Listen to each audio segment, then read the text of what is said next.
Hi, this is Roger, thanks for dropping by. I've been out, I've got wet and it's still raining and I'm back, in that order. Some people have noticed these, some have mentioned and queried. These are pinguiculars. I was given this, basically it's going to flower soon too. That's the name on the label. I'm not going to try and pronounce that lot. But basically this was a present from Oliver, and he said they're good at catching the fungus gnats, and they are.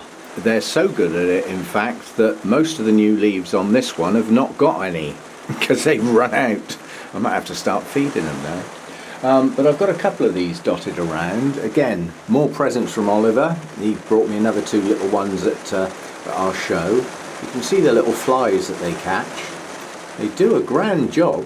Those flies don't really do any harm in the grow room, quite honestly, apart from getting in my face. That's the bit I don't like.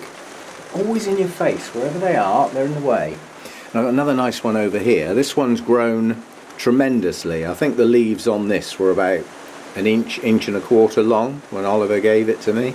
So they've come on well. Those are a certain type. With that in the parentage, you get the narrow leaves. Yeah. Well, we've been out to get our peat, and we've now got three more.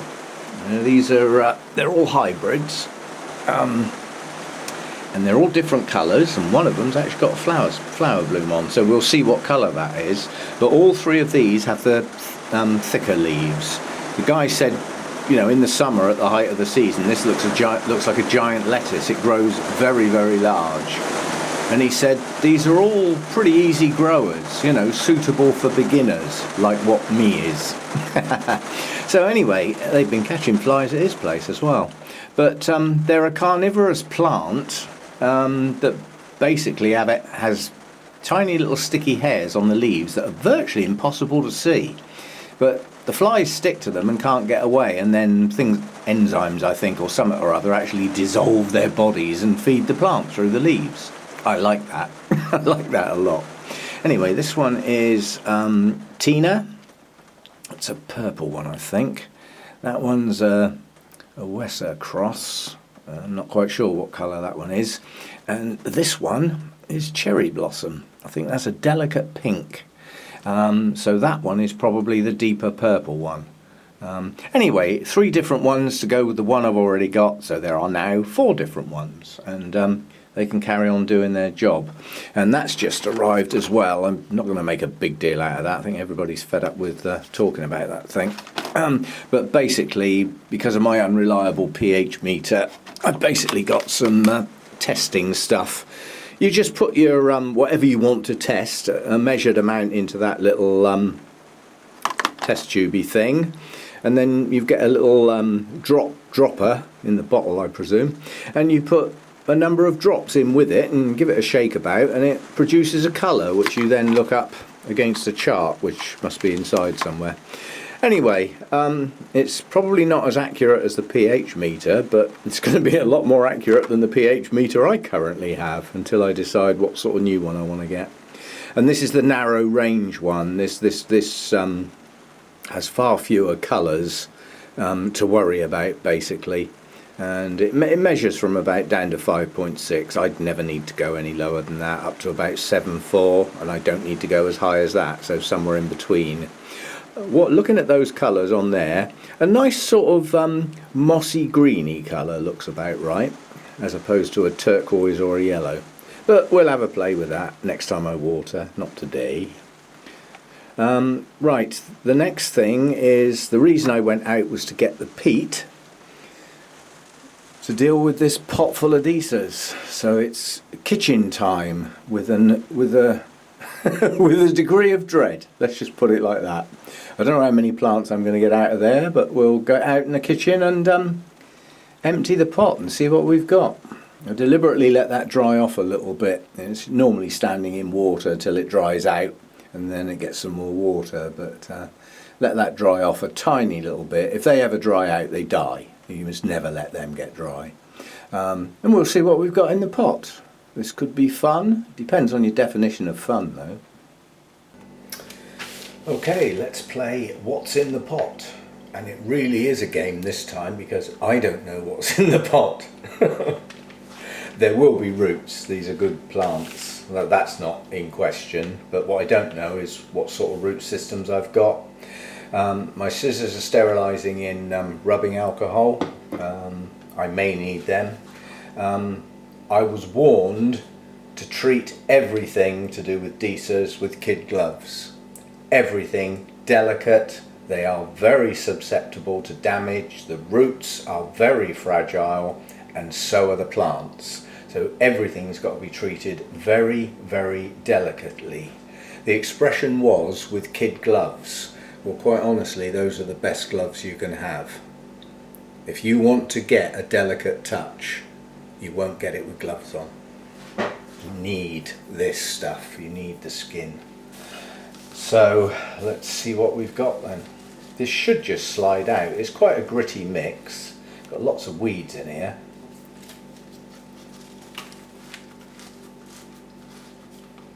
Let's make sure I try and stay on the camera, but it's a very, very delicate thing.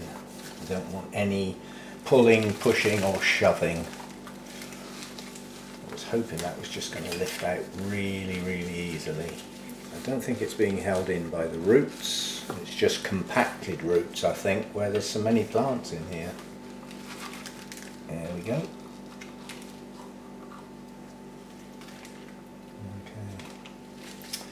Right, this is a gritty mix. That is actually grit. That looks like sand. Those look like weeds. They are weeds. Right.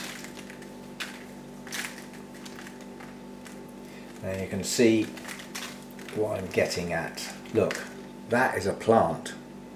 Yeah, that is a viable plant. It's minute. It's literally a new seedling. I'm just going to tease and let this fall out and see what happens.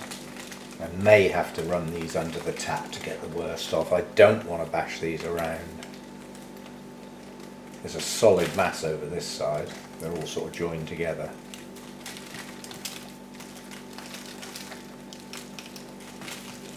You've even got to be careful. See, I've now got gritty stuff on my fingers. If I handle the plants now, there's potential for damage on those delicate stems because my fingers are gritty. So I'm going to try and keep my hands in the media and not touch the plants, not until they're clean. Right. Just want to separate them off. That's a dead one, so we won't be keeping that one. That's an old one basically. Just literally I'm going to try and handle every single plant below the stem so that I don't actually touch the plant.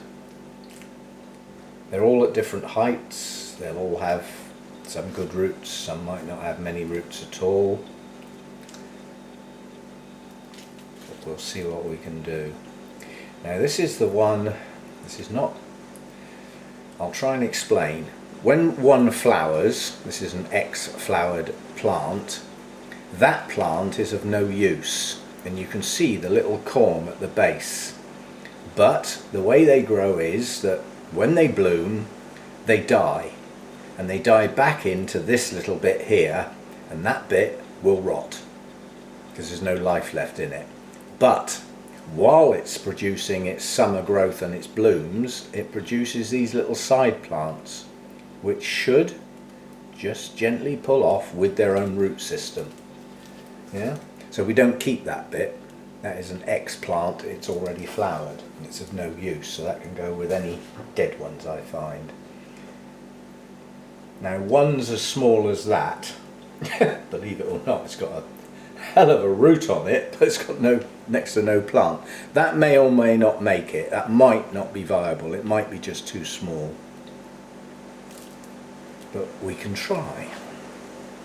That's a nice little plant there. What else we got? I don't know how many I'm going to get in here. It's another nice little one there. Let's get these weeds out. See, some of these are probably too small to bother with. What I'm after is this really well bloomed one, because down at the base of that there should be the ones that are going to bloom next year, the larger ones.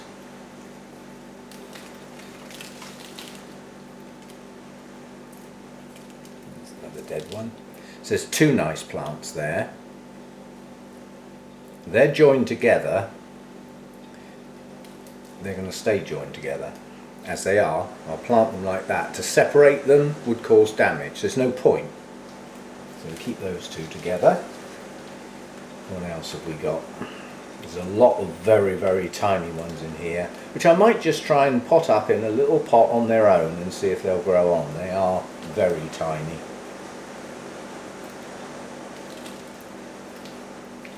But this is the cluster I'm after.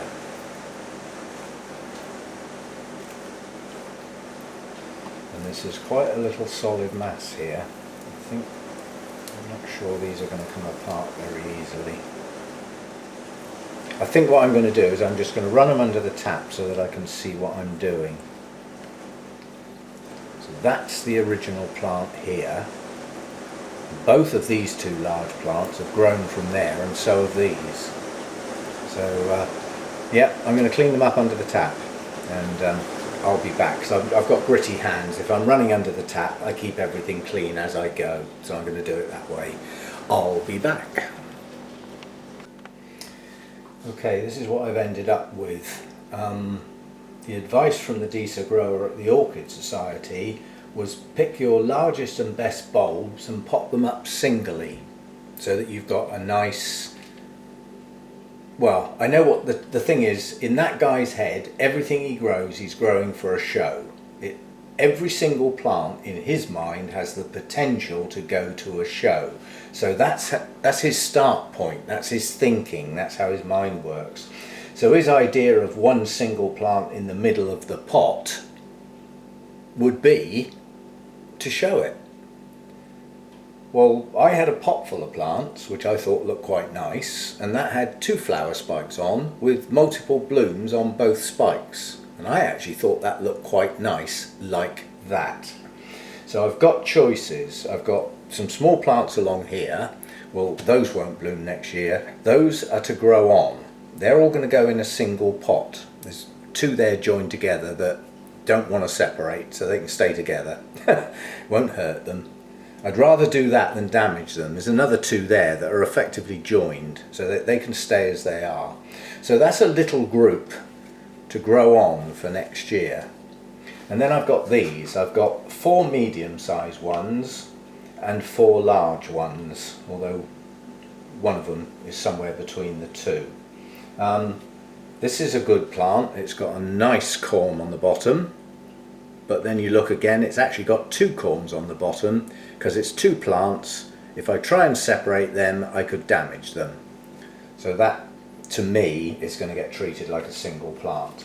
Again, this one is 2 plants still attached. They've both got corms on, and potentially all 4 of those could flower. This is the largest plant by far, and yet it hasn't got the largest corm. But it is starting to branch. It is producing little plantlets around the base. So that's the largest one. And then there's this one that's somewhere between a large one and a medium one. It's got a good corm on it. It is starting to branch at the bottom.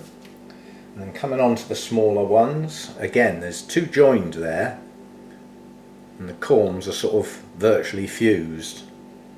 So that's a single plant. Still got shoots coming out though, and it's got a very small corm.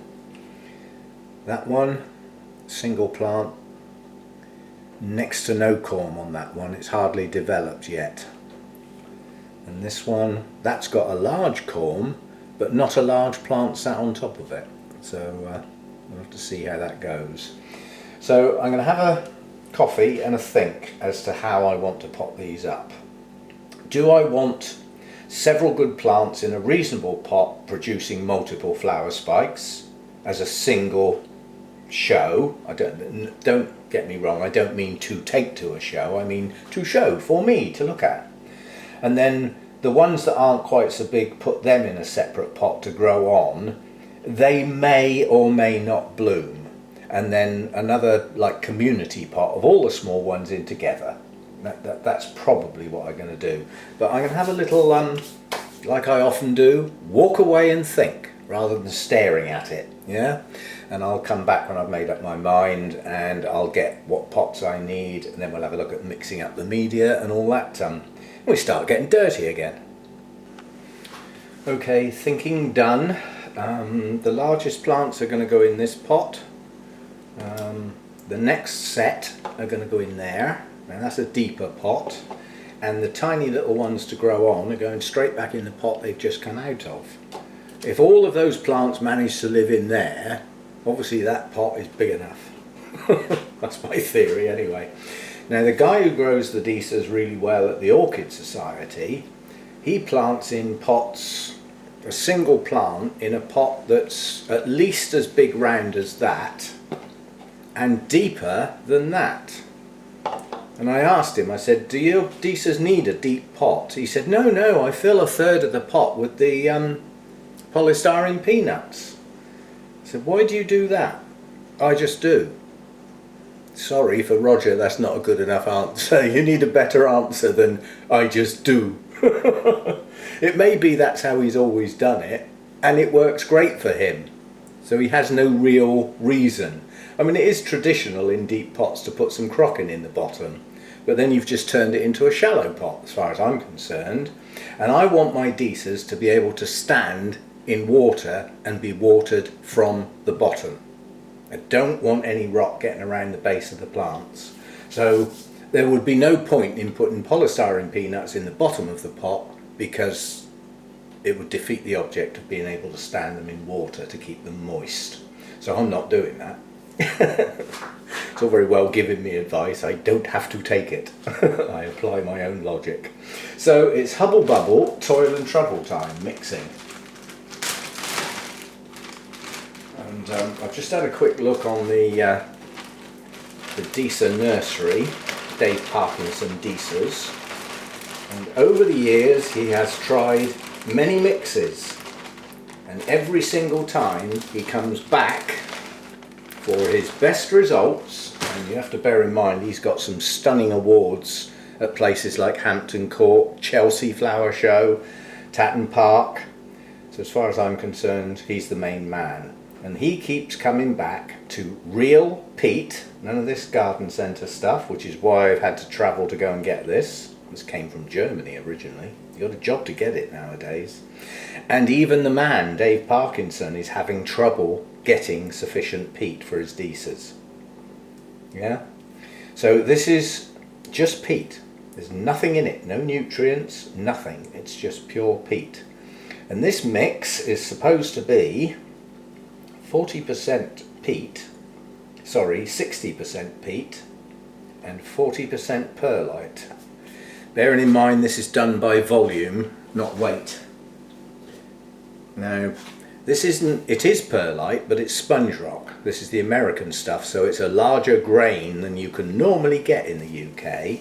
And if there's any giant bits in here, I will either break them down into smaller pieces or take them out, one or the other. I don't want giant pieces of perlite in here. This, for the first time ever, has been thoroughly washed. It's full of dust, this stuff. Now, if I was using this in another potting mix, I wouldn't care too much about the dust, because I would water it out, because I'm going to pour water through the top of the pot. It would just wash out. Disa roots are very sensitive, and I'm not going to water from the top. So it paid to get the dust out. Now, this is not an exact science, I don't expect it to be. I'm looking at something like that. 60%, 40%.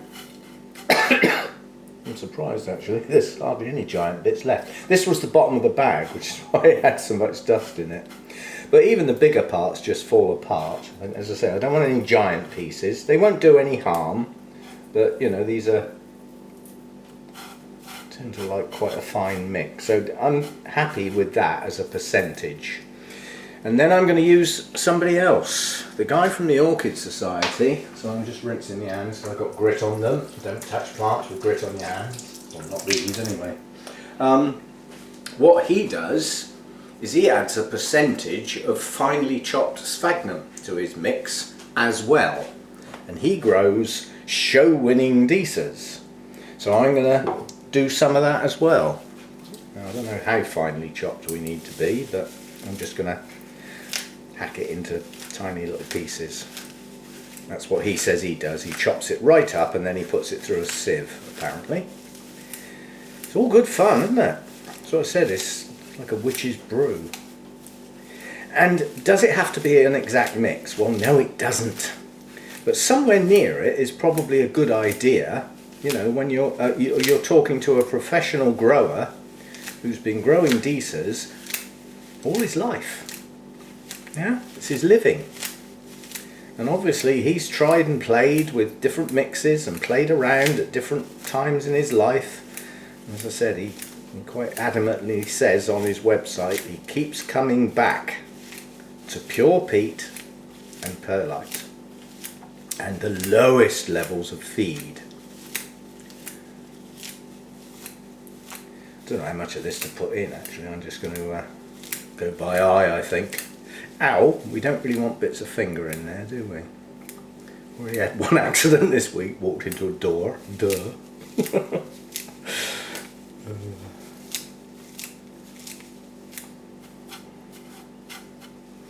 I think I'll finish that little lump up. I was going to email the guy from the Orchid Society and get his exact recipe, but he is, in my opinion, a bit OCD. How can you tell? Well, most people agree that you should water Disas from the bottom to try and keep the base of the plants, you know, not soggy, because they are prone to rot. Because this guy doesn't want his Disas to get too wet, but then he doesn't want them to dry out, he knows exactly the volume of the media in the pot, and he waters them with an exact schedule with a measured amount of water. OTT, do you think? Or OCD? Sorry, CDO, as it should be said properly. I reckon that'll do. I don't know what it's going to look like when it's mixed up, but I suspect I've got enough in here to fall all over the edges. The peat is wet. The perlite is wet. The moss is bone dry, and this is the only time I'm going to use moss bone dry, and there's a reason for that. The media is never going to be allowed to dry out, and it's in such a fine bit, you can see where it's all cut up. What I would really like to have done, because of what these Disas came out of, I could see that there was sharp sand in that mix. I'd love to have added some sharp sand, but I haven't got any, and there's no mention of sharp sand in the other two sources where I've got mixes from. So maybe where that guy got his from. They were bought at the Malvern show back in June, and if I'd been a bit quicker off the mark I might have got more than one. But I had the last one. And not like me at all. I'm a very polite person. I like to stand back, let others go first. But I did actually barge two people out of the way to get at that Disa, because I could see it was the last one. It was in flower. And they were looking in the general direction of it, and in and ahhing, and I just sort of said, "Excuse me," and picked it up. Because once you've got it in your hand, it's yours, as far as I'm concerned at a show. First one to grab it gets it. How gritty does that? Ah. That's nice and gritty, I like that. The perlite is achieving, hopefully, what I was thinking about with the sharp sand. Well, that's it. That looks okay. Now I got a problem. I don't want to get my dirty hands on the plants. So I'm going to wash my hands, handle the plants with one of those clean hands, and handle the dirt with the other hand. I just want to keep those plants clean. So not even much wiggling for these, just literally try and avoid touching those roots altogether. We'll have enough waggling around under the tap. And it's just, I've got a nice soft pot here, look, so that's going to make that easing that in between all the roots. No air gaps. Terrestrials, no air gaps, and black pot as a consequence. The only thing I'm hoping to be able to do when my hands are clean is when I've got enough in here, I'm going to try and separate the plants a bit so that they're not all squashed up in the middle. There's no point in doing that until I've got enough media to hold them still. And that's about it. Clean hands again. Clean dry hands, let me change that. Things stick to wet hands. Now what I want to try and do is just separate those slightly to give them a little bit of room, just like that, and then I can get some media down in between them and top them up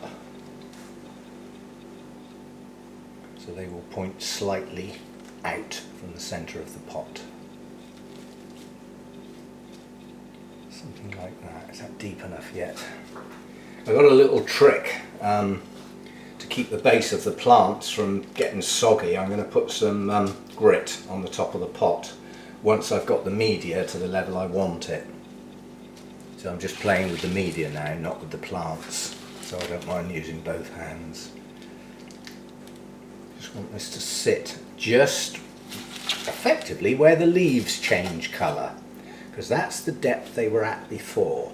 Where they go pale is because they were in the dark, below the level of the media.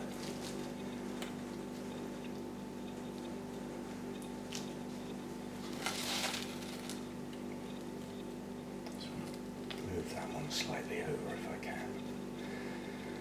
Right, I think that's about it.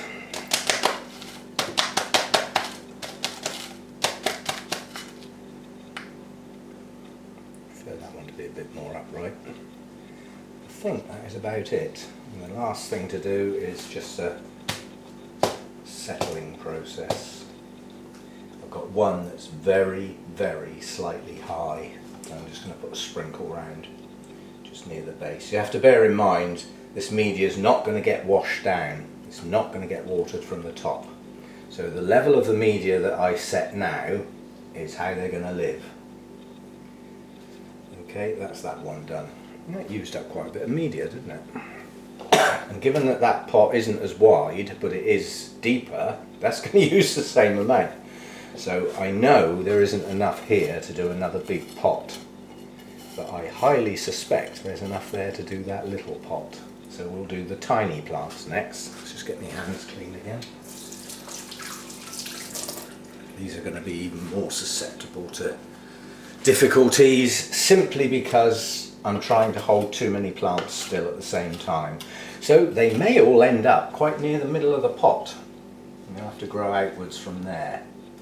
See, they're a nice little clump. They've all got their own little roots. Some of these are tiny little plants. But first thing to do with clean hands is to get all of the base of the plants at the same height. So that when I put them in, I haven't got to pull one up or push one down. Worst thing to do would be to push them down. You're highly likely to snap the roots near the base. A no-no. It's a nice little bunch of roots, and they are going to go quite near to the centre of the pot, simply because separating them out is not going to be easy. They'll grow on. Right, how deep are these roots? Out there. As I said, I don't want these roots bending. They snap so easy.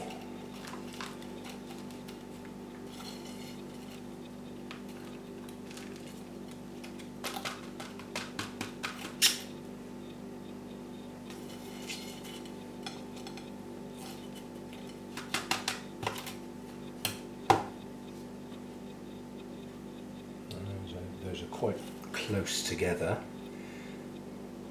That one's flopped over a little bit. That's good. It's got a bit of space to get some media in. Not too much though. Don't bury any leaves on Disas. If you bury a leaf, it'll rot. And it'll start funguses growing and all sorts of things, and they'll get in the base of the plant.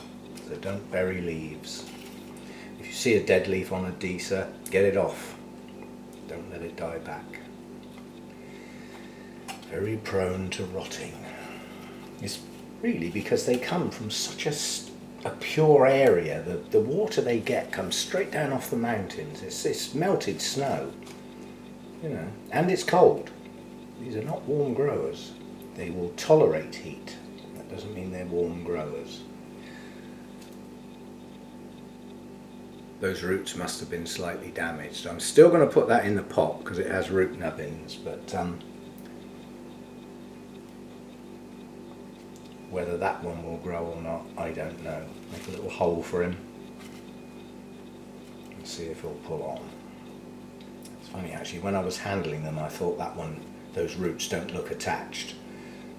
So that one is highly likely not to make it, but it might. Gotta be worth a try. How are we doing then? Yeah, those are all a little bit close, but there's not much I can do about that. A little pot full.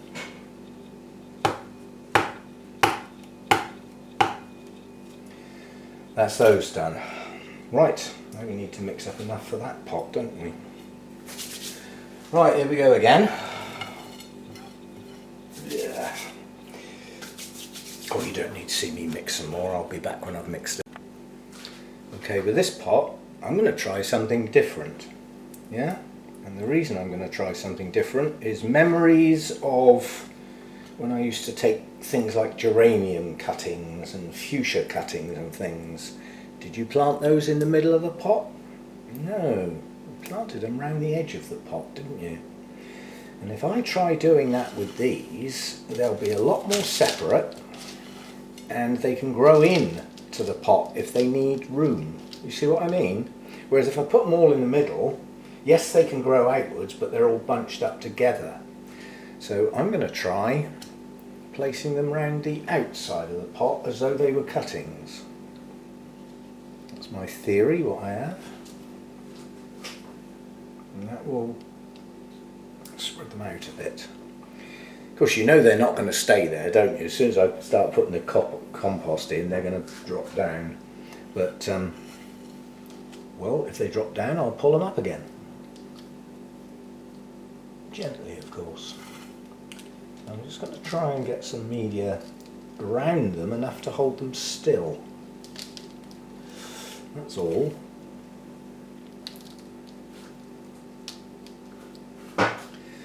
And then, when they're actually in place, and the media's got some roots around them, I can just gently get them away from the pot and put a little bit down behind them. Not much. And I'll just keep them right off the edge of the pot. And it's working. So far so good. Nice little pair there.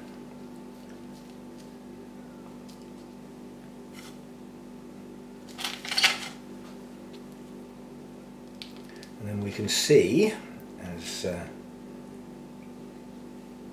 growing progresses, providing they do grow and don't die of course, then we'll see which ones did best. Those that all went together in the middle, or those that went round the very edge, almost touching the edge of the pot. We'll see. Alright, is that enough? Nope. Need a little bit more. As I said, it's the same with a lot of garden plants actually. Things like, what can I think of? Irises. Anything that sort of has tuberous type things underground, the leaves change colour. As they go down in the ground, their chlorophyll's gone. Yeah? Because they're not in the light anymore. So they change colour. That's their depth. That's where they should be, at that colour change point. And that's what I'm desperately trying to achieve with these. If I bury them too deep, it won't do them any good, and if they're not quite deep enough, they'll probably be a bit loose in their pot and wobble. But you have to bear in mind, these don't get handled. These are going to go in trays, and all I will do is pour water in the tray, so the pots aren't going to get wobbled around like I would with a lot of the other orchids. And we've mixed up far too much. And the trouble is I have no use for that whatsoever, for anything else. Never mind, until these lot grow and we come to this time of year next year, we won't need any more, will we? Right. So there we are. We've got our larger ones with the decent corms. Those should flower. Yeah, those should flower. Yeah, we've got those gone round the edge of the pot and in a deeper pot. Yeah, those may. Some, one, never know. Those won't. Those are like the seedling size. So those are to grow on and push on, ready for the following year. Not next year, the year after. That'll be their time. So there we go. That was Disa Kewensis. I don't know where the hell the tag's gone, but as they're my only Disas, I won't forget what they are, will I? If I suddenly get an influx of more Disas, I'll worry about the tags. Until then, that'll do. Okay, that's that day's work over. Travelling, meeting people, all that sort of stuff. I love all that. My 3-pin-bit pinguiculars, I'm not going to water. They're absolutely sogging wet. So I'll let those start to dry off a little bit. It is winter time after all. They don't need to be soggy wet during the winter. I've forgot to show me doing it, but I've top dressed the pots of the Disa with some grit, Disas with some grit. That should help just keep the base of the plants dry, rather than sinking them too deep in the media. Yeah, so that will just hold them steady and keep the base of the plants dry. They've had some RO water added to the trays, even though the media was damp. And I'll have a look tomorrow and see if it's all gone. If it's all gone, I'll replace it. What I'm looking for is the point where it doesn't really soak up anymore. Then at that point, I'll wait a number of days before I water again. But I just want to make sure that we're fully hydrated throughout the pot, nice and evenly, before we let them start to get a bit drier. They must never dry out. But it's a balancing act. I've got to get used to the weight of the pots. But the easy way to tell if this media is dry is how fast the RO water disappears in the tray. If I fill that tray up with water and 30 seconds later it's gone, the pot was dry. Yeah? It'll only wick up so much. So if I pour water in there and it stays there for quite a long time, then the pot was still wet. So it's quite easy to judge. And obviously if the pot's still wet, you can pour the water away if you choose to. But anyway, so that's my little potfuls of Disas. We'll see how they do. They might all die. We'll have to wait and see. But I hope I've given them the best chance I can. That's the first time really I've repotted reasonable sized Disas. Last time I did that, they were tiny little plants like this with no roots, and they didn't make it. Well, these should stand a much better chance of pushing on because they have roots. So we'll see how they do. See you next time. There's weather. Do you know, it's only 3:15 in the afternoon and it feels like it's getting dark already. It's so dull and miserable. It's actually cold out there as well. Yeah, glad to be in here in the warm. See you next time.